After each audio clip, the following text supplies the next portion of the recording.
Centre Avara vous présente le cours de sagesse 3. Votre mère la Terre est une planète très jeune. Bien que vous ayez beaucoup expérimenté, vous faites partie des âmes jeunes. Cette merveilleuse planète a été créée il y a des éons par des dieux créateurs. C'était une planète de repos pour les êtres. Ensuite, ce monde avait une coque de protection contre les énergies nocives. Les premiers êtres, ils n'avaient aucune conscience du mal.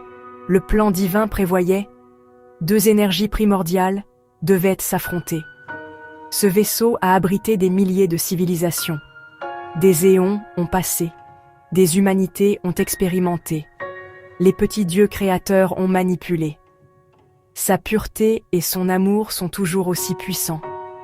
Quand ce champ d'expérimentation aura transformé cette école primaire, la Terre deviendra une merveilleuse école pour former les âmes.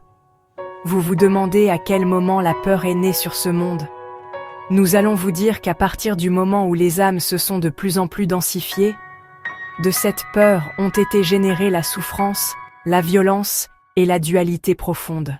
La peur est une vibration qui a été amenée sur ce monde.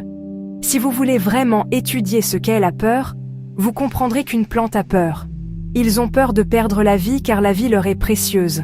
En plus, vous subissez la peur de votre corps. Votre corps est une entité qui a en quelque sorte une âme. À partir du moment où vous arriverez à vous ouvrir beaucoup plus à la conscience de votre éternité, que votre corps ne vous est prêté que pour cette incarnation. Si vous aviez réellement la conscience de cela, votre propre corps ne vous créerait aucune souffrance. Tout cela fait partie de l'apprentissage. Tout cela fait partie des initiations successives. Ceci est important. Vous êtes relié en permanence avec l'octave des maîtres ascensionnés. Vous êtes relié en permanence avec tous les points de l'univers.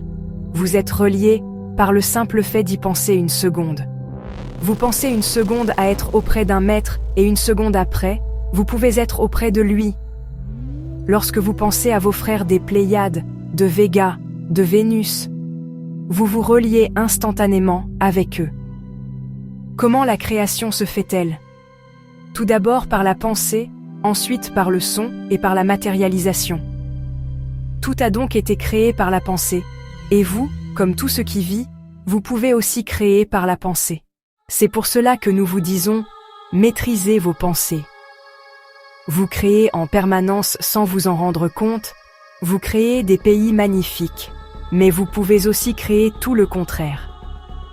Pratique visuelle, remarquez vos pensées, respirez, recentrez, choisissez l'amour. Beaucoup de peurs disparaîtront quand vous vous ouvrirez à la conscience de votre éternité. La source et les hiérarchies ont laissé faire pour voir la volonté des âmes. Quand ce champ d'expérimentation aura transformé cette école primaire, la Terre redeviendra amour. N'oubliez pas qu'en essence vous êtes des dieux créateurs. Maîtrisez vos pensées, créez avec amour. Fin du cours de sagesse, Néro 3. Pour approfondir, abonnez-vous ou inscrivez-vous au Centre Avara et retrouvez les autres cours.